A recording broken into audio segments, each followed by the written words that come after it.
Hey, welcome to part 3. Part 1 and 2 were very lengthy. I'm editing this one down a bunch to keep it under 5 minutes so it's an easier watch.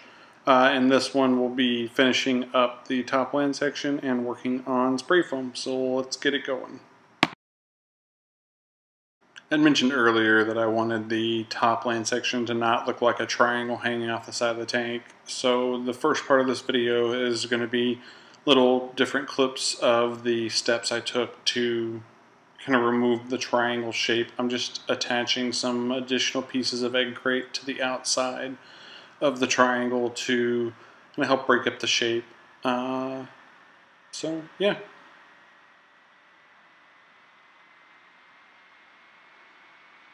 I didn't really have a clear idea what I was doing when I started putting these pieces on. I knew I wanted to hang some pieces off the bottom so I could cut different shapes into them to make it look more natural. I also put a 3-inch deep lip around the top of the landmass to create a barrier for the soil so I can have the 3 inches of soil I want up top.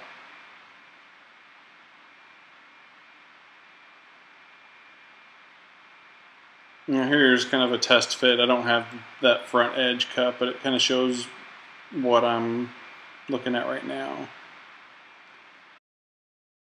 Ended up being the final layout of it. I just cut some of the grooves in the bottom to break up the square look that I had created by trying to make it not look like a triangle. This is what will be spray foamed into place in the next step.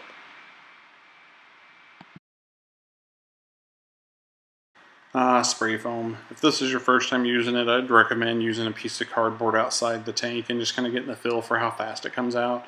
I'm only pressing down on the trigger on the nozzle halfway, maybe even a little bit less than half, just so the foam is barely coming out. This is not sped up any. This is the speed that I do the spray foam in. I do this little swirly kind of chaotic pattern because it keeps any discernible pattern from being noticed once the foam is all cured and dried.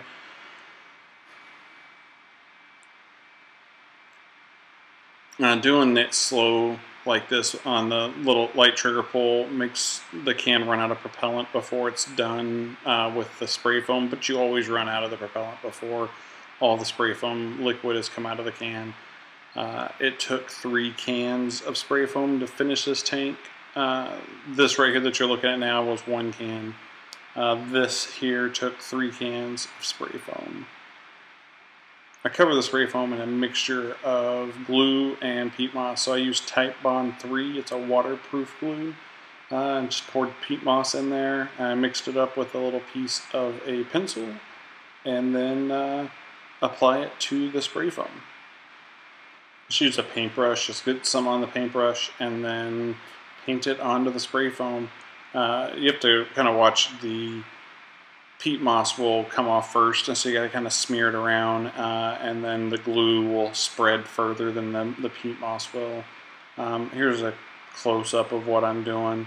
Like I said, it's not super technical. I'm just covering all of the spray foam with the Type Bond. It'll give it some texture and add some more waterproofing to the background. Alright, this has got 1 coat of the slurry on it. You can see I removed the foam off the right glass, and you can see the edge where I cut it. I'm going to have to fix that, and I'll cover that in part 4. You can also see how the land section turned out with the little grooves and stuff I got into it. Made it look less unnatural, I think. But yeah, so this is where we're at. This will take 24 to 48 hours to completely dry, and then we'll move forward. That concludes part 3. Stay tuned for part 4. It's coming soon.